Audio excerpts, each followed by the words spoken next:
The massive chamber floated in space above the dead world of Zarian Prime. Inside the crystal walls, the Hegemony Council met to decide which planet would die next. They had done this same meeting for 3,000 years.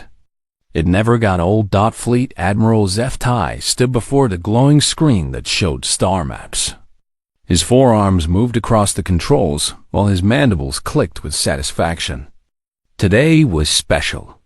Today, they would mark their next target. "Show me the Sol system," he commanded.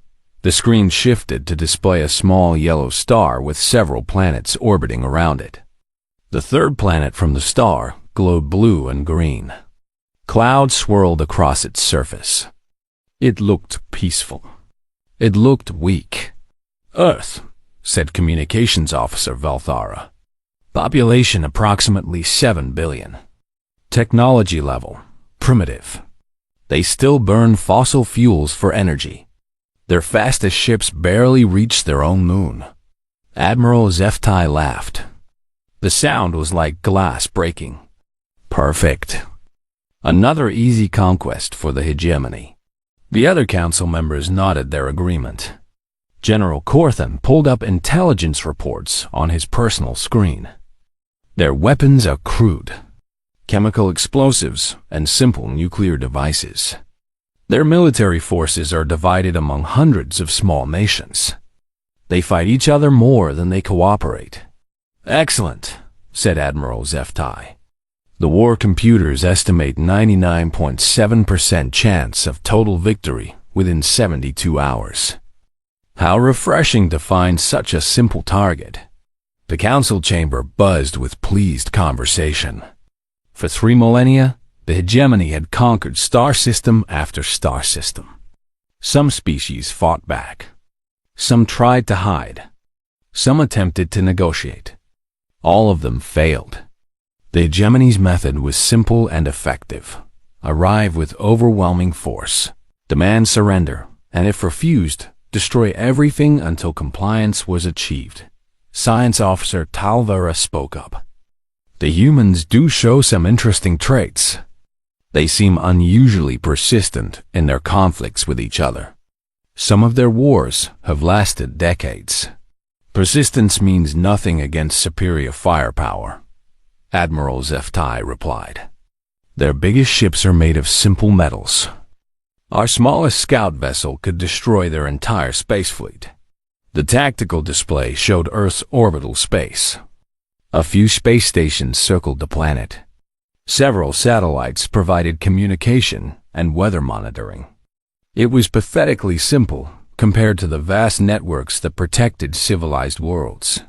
"They don't even have proper planetary defenses," observed General Corthan. "No orbital weapons platforms. No shield generators. Their detection systems are so primitive, they probably won't see us coming until we're already in their atmosphere." Admiral Zeftai studied the planet with his compound eyes. Earth looked like thousands of other worlds the Hegemony had conquered. Green continents, blue oceans, white clouds. The humans had built cities, but nothing that looked impressive from space. No megastructures. No signs of advanced engineering. "Their population centers are spread across the surface," noted Talvera. "No underground cities. No polar installations. They live entirely on the surface like animals." The Admiral's mandibles clicked faster with excitement. "Send a preliminary assessment to High Command. Earth is approved for immediate conquest. Deploy the 3rd Subjugation Fleet." The 3rd Subjugation Fleet was perfect for a target like Earth. 50 dreadnoughts, each one larger than the human's biggest city. 200 support vessels. Enough firepower to crack continents. The fleet had never failed to achieve victory. "Estimated travel time?" asked the Admiral. 6 months at standard warp speed, replied Navigation Officer Kelthek. "We can arrive faster, but there's no need. The humans aren't going anywhere." Admiral Zeftai approved the mission parameters. The fleet would jump to warp within the hour. By the time they arrived at Earth, The conquest plans would be finalized. The humans would be offered the chance to surrender immediately. When they refused, as they always did, the bombardment would begin. What about their government structure? Asked General Kortham. Who should we contact for the surrender demand? Talvera consulted her files. They have no unified government. Something called the United Nations serves as a discussion forum, but it has no real power. Individual nations maintain separate military forces. Even better, said Admiral Zeftai. Divided enemies are weak enemies. They'll spend more time arguing with each other than fighting us. The council began discussing which human cities should be preserved as examples and which should be destroyed as warnings. It was a familiar conversation. They had held the same discussion about the Kurvani homeworld, the Theshan colonies, and dozens of other conquered civilizations. Their largest population center is something called New York, said Talvera. Approximately 8 million inhabitants. We should leave it intact to serve as an administrative center after conquest. Agreed, said the admiral. Destroy their military installations first. Then target their industrial centers. Save the population centers for last. Give them time to consider surrender. The war computers had already calculated the optimal attack pattern. Strike the military targets within the first hour. Eliminate their communications networks in the second hour. Begin bombardment of industrial targets in the third hour. The humans would surrender before the end of the first day. They always did. Admiral Zeftai dismissed the council with satisfaction. Another successful planning session. Another primitive species marked for conquest. The hegemony war machine would continue its expansion across the galaxy. In the docking base below the council chamber, the third subjugation fleet prepared for departure. Crews loaded weapons and supplies. Engineers performed final checks on the warp drives. Everyone moved with calm efficiency. This was just another routine conquest. The flagship, Inevitable Victory, led the formation as the fleet engaged their warp drives. 51 points of light disappeared from normal space, heading toward the Sol system at faster than light speed. 6 months to target. 6 months to prepare for another easy victory. The Admiral looked forward to adding Earth to the long list of conquered worlds in the hegemony database. Behind them, Zarian Prime continued its silent orbit around its dying star. Another dead world in the hegemony's wake. Soon, Earth would join the graveyard of civilizations that had dared to exist in the path of progress. The conquest of Earth had begun. 3 months into the journey to Earth, the third subjugation fleet maintained its steady course through the void. Admiral Zeftai spent his days reviewing conquest plans and his nights dreaming of another easy victory.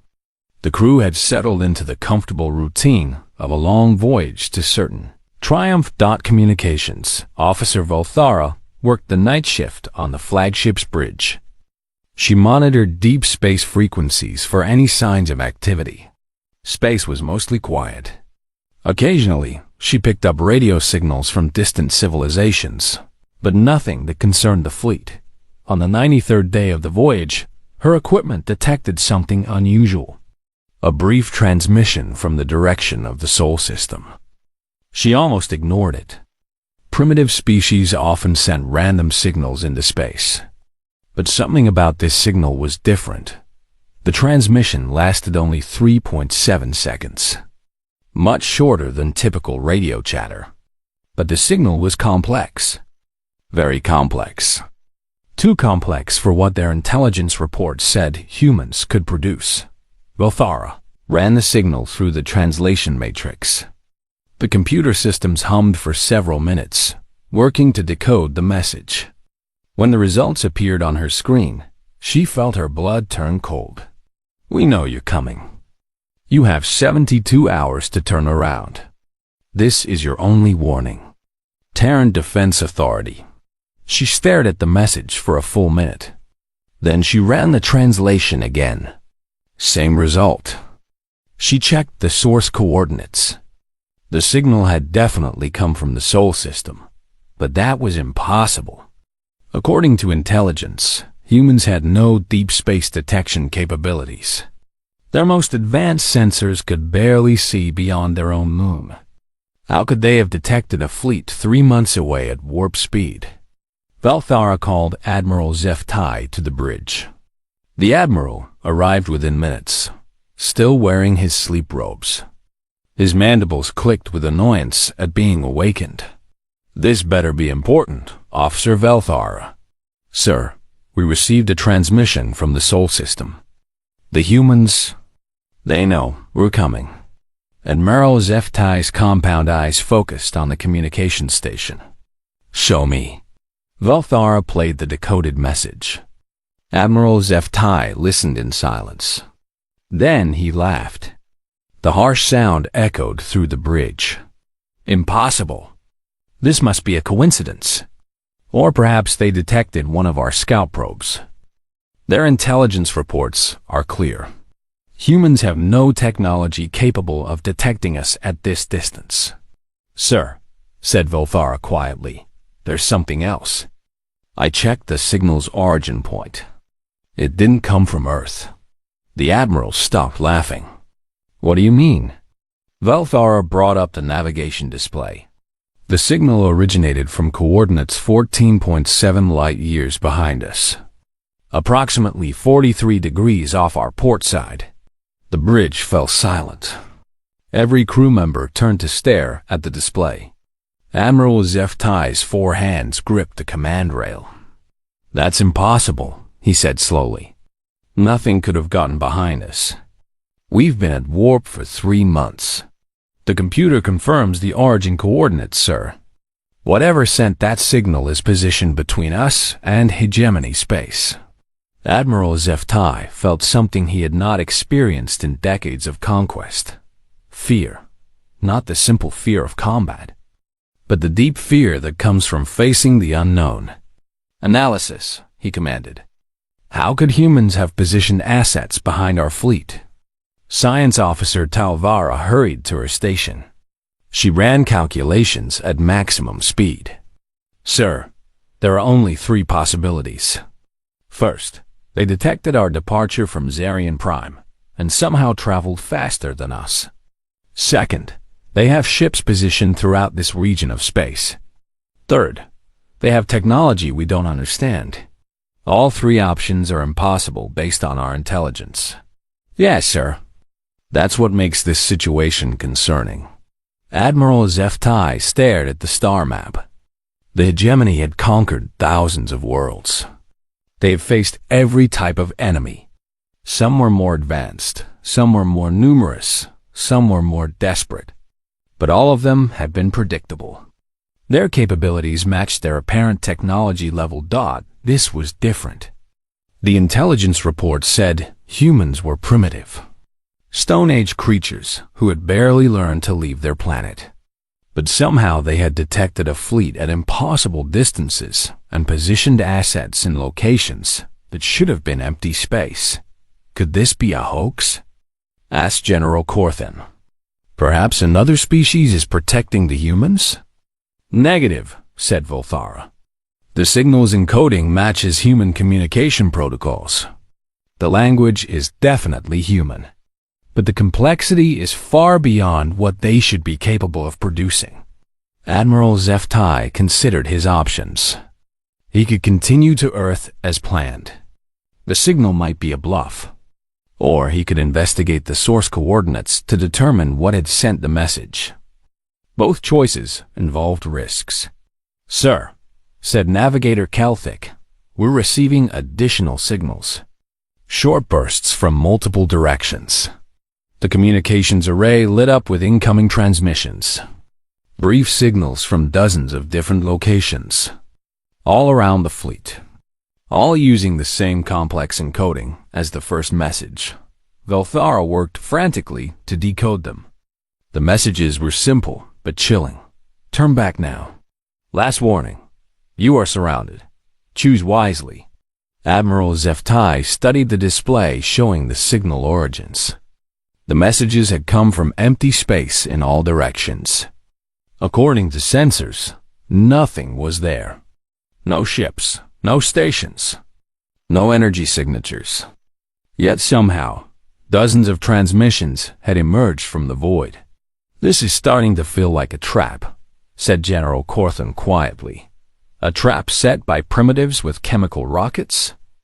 Admiral Zeftai's voice carried less conviction than his words. "Sir," said Telvara, "I recommend we send a scout ship to investigate the closest signal origin. If humans have ships in that location, we need to know." Admiral Zeftai nodded. "Deploy Scout 7. Full stealth configuration. Investigate the coordinates 12.3 light years to starboard. Do not engage. Observe and report." Scout 7 detached from the main fleet and disappeared into warp. The bridge crew waited tensely for its report. After 6 hours, the scout ship sent a brief transmission. Coordinates reached. Nothing detected. No ships, no installations, no energy signatures. "But sir, there are trace amounts of exotic radiation. Patterns suggest something was here recently. Something using technology we don't recognize." Admiral Zeftai felt his confidence cracking. For 3,000 years, the hegemony had been the dominant power in the galaxy. Their technology was superior. Their tactics were proven. Their victory was always inevitable. But now, facing an enemy that shouldn't exist, armed with technology that couldn't work, positioned in places they shouldn't be able to reach, Admiral Zeftai began to wonder if this conquest would be as easy as planned. He ordered the fleet to continue toward Earth, but at reduced speed. And for the first time in his career, he activated the fleet's full defensive screens. The human message spread through hegemony communication networks like wildfire. Admiral Zeftai had intended to keep the transmission secret, but word leaked from the communications department within hours. By the end of the day, every major power in the galaxy had copies of the decoded signal. At first, the reaction was laughter. Military commanders across dozens of worlds found the idea amusing. Primitives threatening the mighty hegemony fleet? It was like insects threatening an orbital bombardment platform. High Command treated it as a curiosity rather than a genuine concern. But then the sightings began. On Nexus Station, a massive trading hub 847 light-years from Earth. Security Chief Mordek received his first unusual report during the morning shift. Surveillance had detected 17 unknown vessels docked at cargo platforms throughout the station. "Unknown how?" asked Mordek, reviewing the security feeds. "They appear to be maintenance shuttles, sir. But they're not in any of our databases. The energy signatures don't match any known technology, and no one remembers them arriving." Mordek frowned. Nexus Station was one of the most secure facilities in the galaxy. Nothing entered or left without proper documentation. "Send a security team to investigate." The security team reached the first docking platform within minutes. But when they arrived, the shuttle was gone. No departure signature. No energy trail. No record of undocking. The shuttle had simply vanished, leaving behind only trace amounts of exotic radiation that the sensors couldn't identify. "Check the other platforms," ordered Moore single quotes DEK. All 17 shuttles had disappeared in the same way. Gone without trace, leaving behind only mysterious radiation signatures. The security recordings showed empty docking platforms where shuttles had been visible. Just minutes before, similar reports flooded in from across the galaxy. The Kolvani detected unknown vessels in their asteroid mining fields.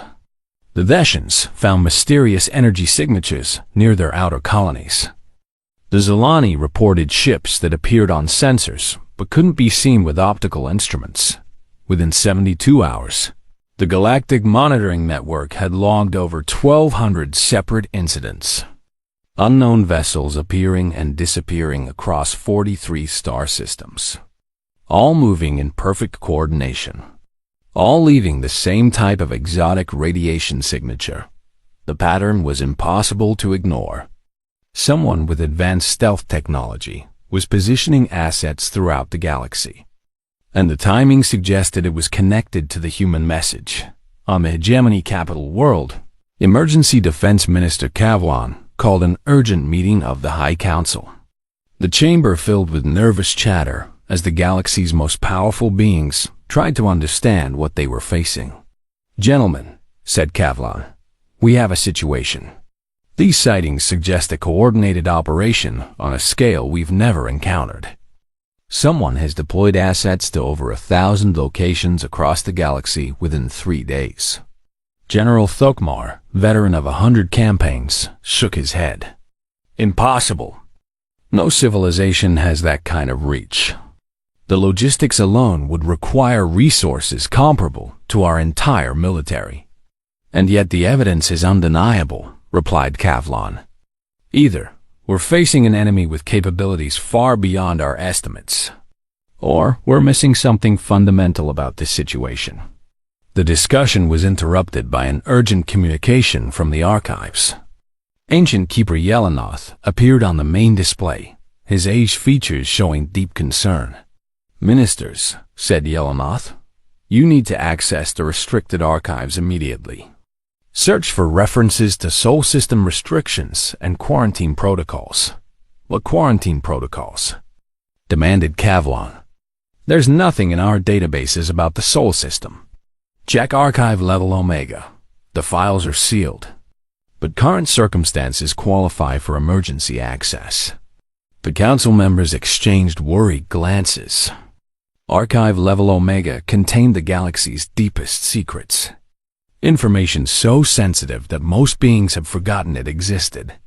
Kavlan authorized the access with trembling hands. The files that appeared on the display made the chamber fall silent. Quarantine orders dating back 12,000 years.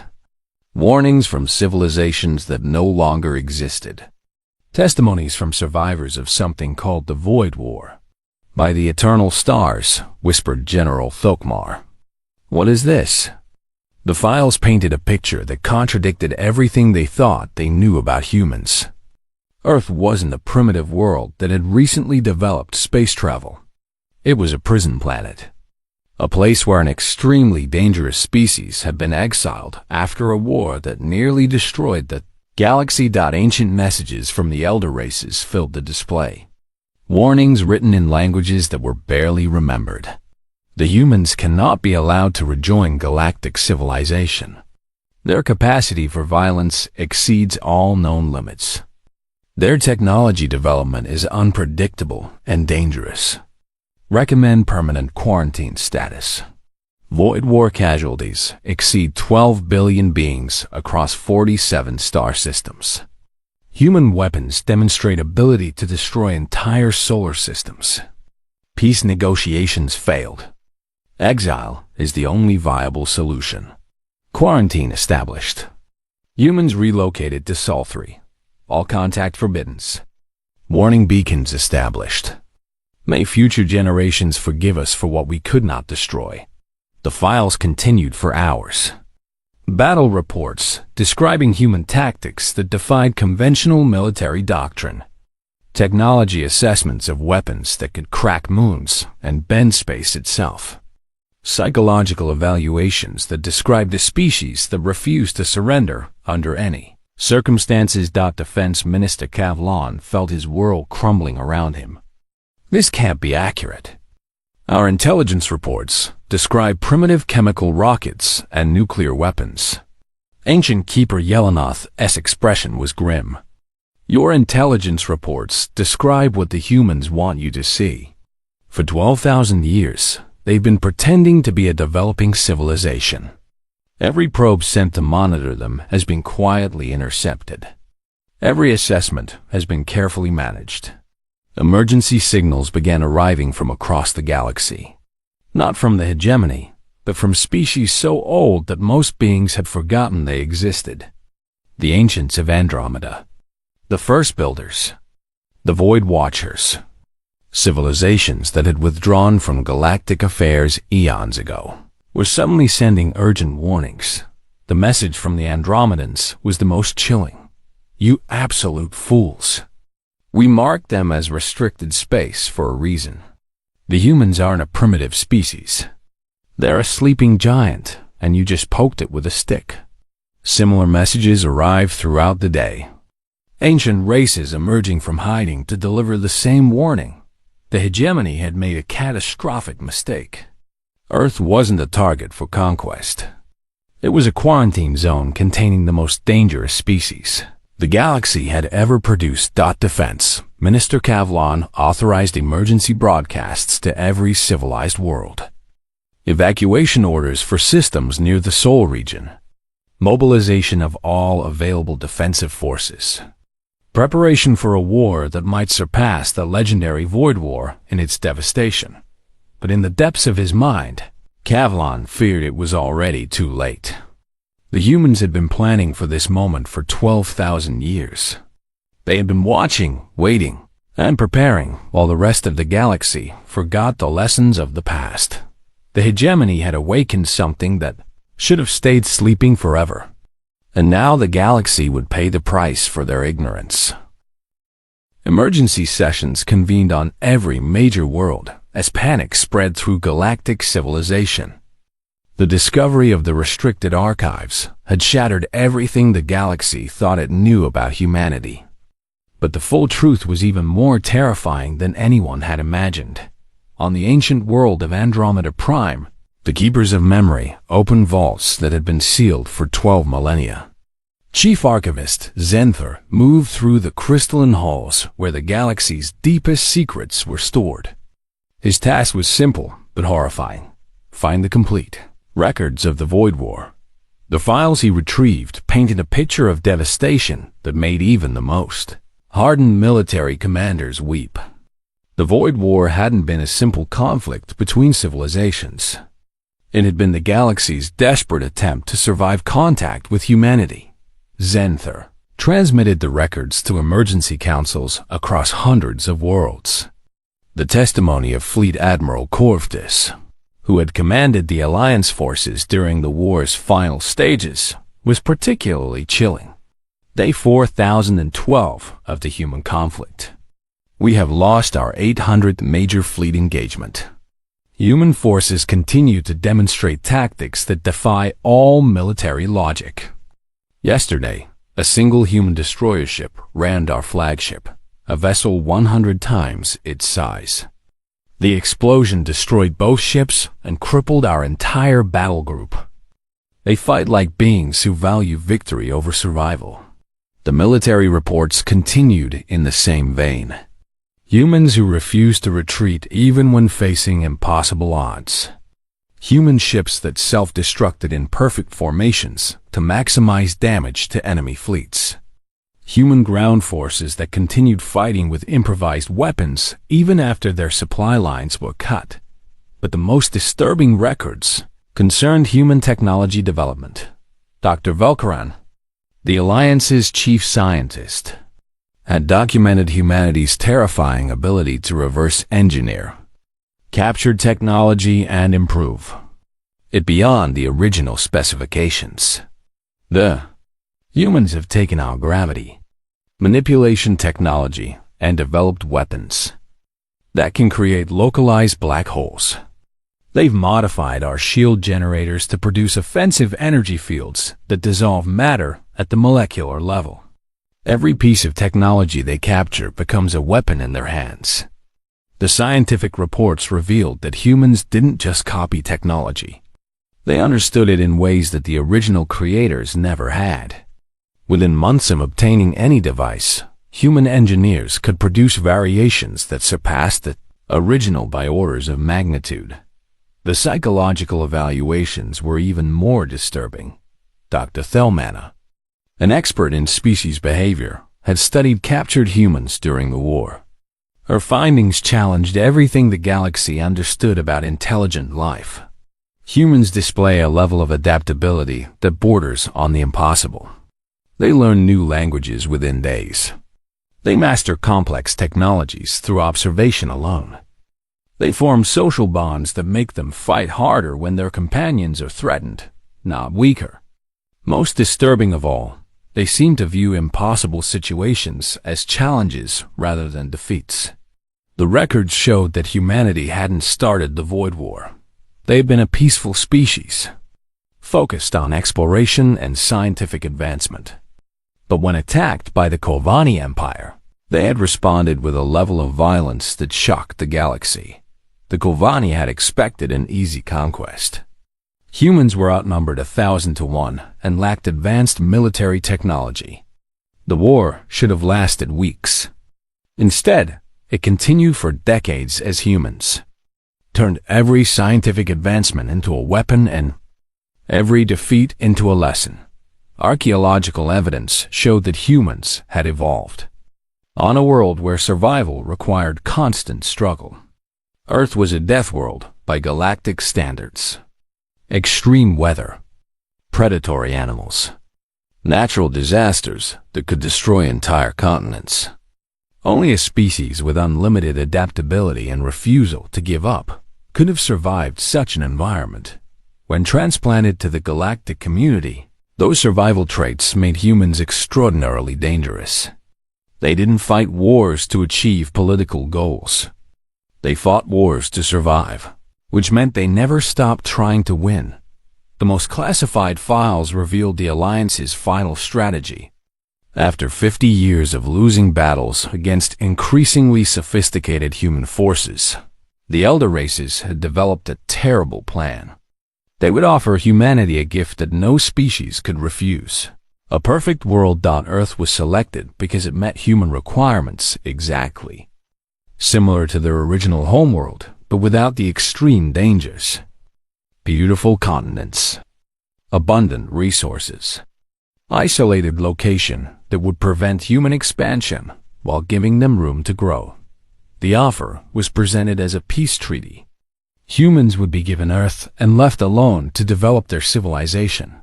In exchange, they would withdraw from galactic affairs and make no attempt to contact other species. The humans had accepted the offer, but not because they were defeated. The war records showed that human forces were actually winning by the end of the conflict.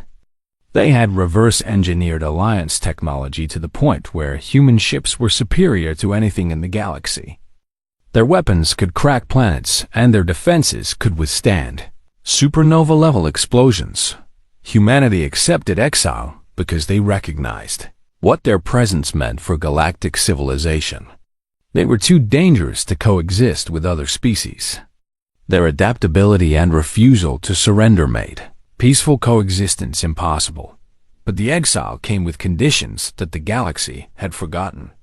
Humans would withdraw from galactic affairs, but they would continue monitoring space for threats that might endanger other species. If any civilization developed weapons of mass destruction or showed signs of becoming expansionist conquerors, humanity would intervene. For 12,000 years, humans had kept their word. They had prevented 3 potential extinction-level conflicts by providing anonymous technological aid to threatened species. They had stopped 5 different attempts by various civilizations to develop planet-killing weapons. They had maintained early warning systems for threats from dark space that could endanger all life in the galaxy. The galaxy's peaceful development over the past 12 millennia hadn't been due to natural evolution towards civilization. It had been carefully maintained by human intervention from behind the scenes. And now the hegemony had violated the ancient agreement. By targeting Earth for conquest, they had forced humanity back into active galactic affairs. The sleeping giant was awake, and the galaxy would have to deal with the consequences. Chief Archivist Zenther transmitted one final file to the emergency councils. It was a message from the human leader who had negotiated the original exile. The words were simple, but carried a weight that made even ancient beings tremble. We agree to your terms.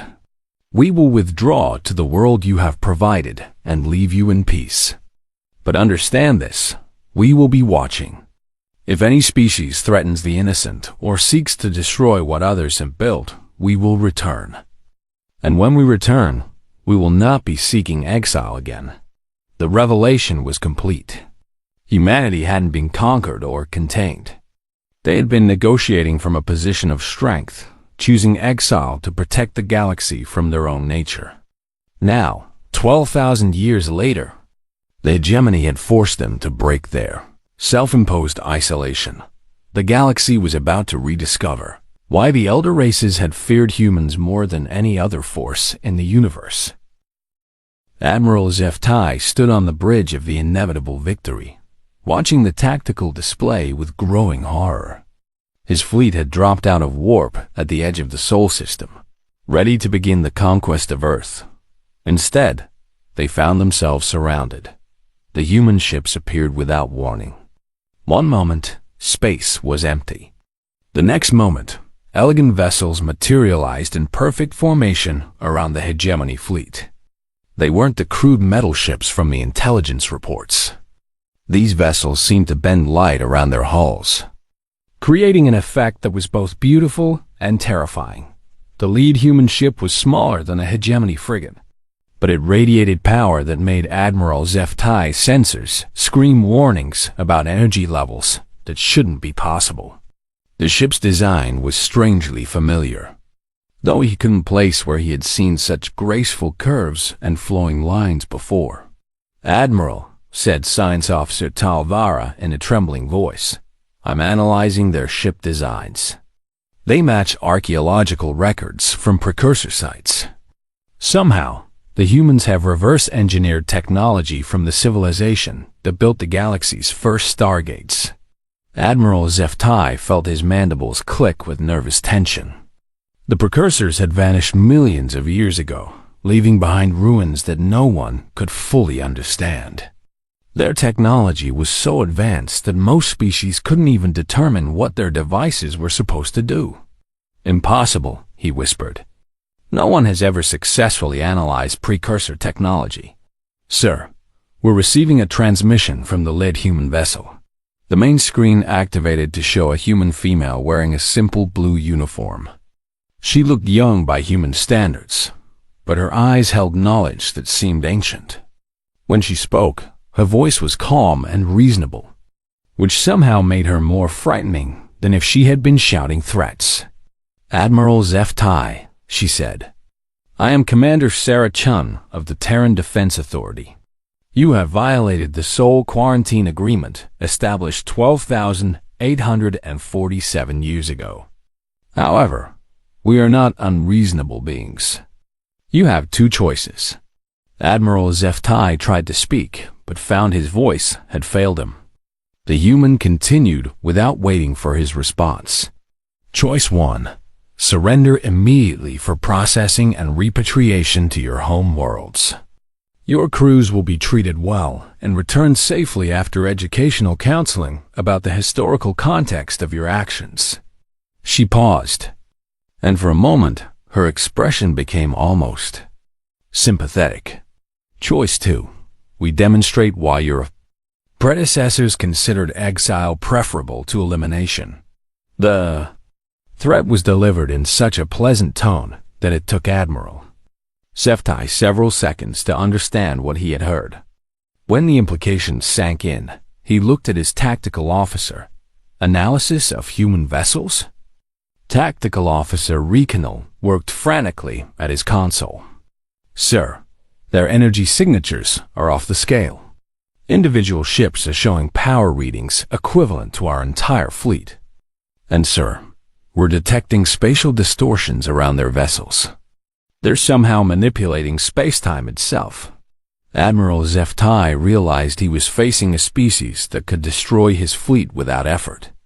But what terrified him more was that they were offering mercy instead. The humans weren't interested in conquest or revenge.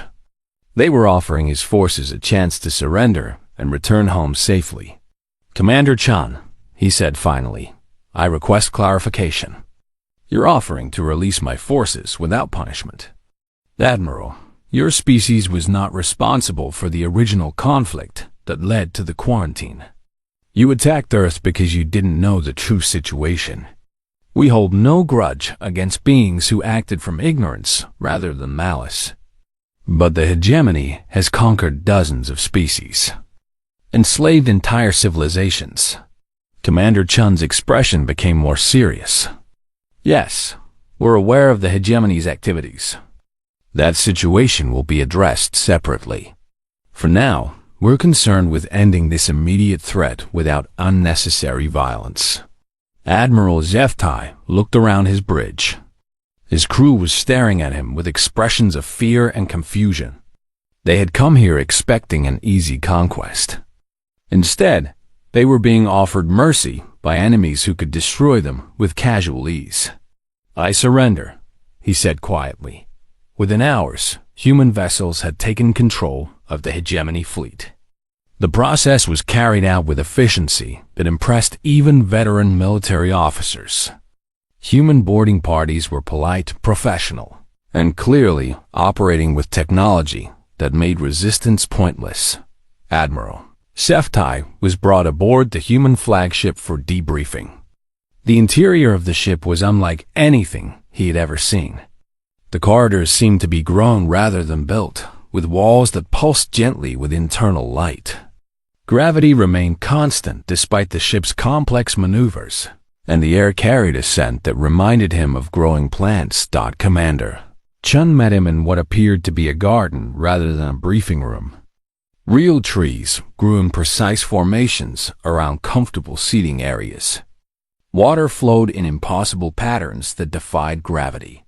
The effect was peaceful rather than intimidating. "Please sit." "Admiral," said Commander Chun, "we have much to discuss." Over the following hours, Admiral Zeftai learned the truth about humanity's role in galactic affairs. For 12 millennia, humans had been secretly preventing conflicts that could have led to galaxy-wide devastation. They had stopped the Kovani from developing temporal weapons. They had prevented the Zelani from creating self-replicating war machines. They had quietly eliminated 7 different attempts to build planet-killing superweapons. "You've been protecting us," said Admiral Zeftai with dawning realization. "Protecting everyone," replied Commander Chun. "When we accepted exile, we also accepted responsibility. Someone needs to watch for threats that could endanger all civilized life. We're equipped to handle problems that would overwhelm normal military forces. Why reveal yourselves now? Because the hegemony has grown large enough to threaten galactic stability. Your conquest pattern was accelerating toward a point where intervention would become necessary anyway. Your attack on Earth simply moved up our timeline. Within days, human diplomatic vessels appeared at every major world. The beings who emerged were nothing like the primitive humans from old intelligence reports. These were clearly representatives of an advanced civilization that had been hiding its true nature for millennia. The Galactic Council was reformed with human oversight. The hegemony's military structure was dismantled and its leaders subjected to what humans called educational counseling. Enslaved species were liberated and given technological aid to rebuild their civilizations. Most importantly, humans introduced new technologies that solved problems the galaxy had struggled with for centuries. Clean energy systems that could power entire star systems.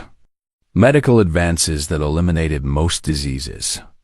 Agricultural techniques that could feed populations on previously barren worlds. But the humans made it clear that their emergence was not entirely by choice. Representative Maria Santos addressed the reformed Galactic Council with words that sent chills through every being present. We had hoped to remain in peaceful isolation for a few more millennia. Our monitoring systems have detected troubling activity in the dark regions between galaxies. Something is stirring in the void between star clusters. Something that makes the old hegemony look like children playing with toys. She gestured to a display showing deep space sensor readings that no one else in the galaxy could interpret. We have been preparing for this threat for 12,000 years. Building defenses, developing countermeasures, creating the infrastructure necessary to protect not just our galaxy, but all life in this region of space. The hegemony's aggression forced us to act early, which may have consequences for our preparations. The council chamber fell silent as beings realized that humanity's return to galactic affairs wasn't the end of their problems. It was preparation for a conflict that would make all previous wars seem insignificant. "What do you need from us?" asked the Andromedian representative. Commander Santa smiled, and for the first time, her expression carried a hint of the determination that had made humans legendary. "Everything you can give. The galaxy's age of isolation is ending. The age of cooperation has begun. Because what's coming from the dark will require all of us working together to survive." In the depths of the Terran Defense Authority headquarters, new files were being opened. Files labeled Extragalactic Threat Assessment and Operation Eternal Vigil.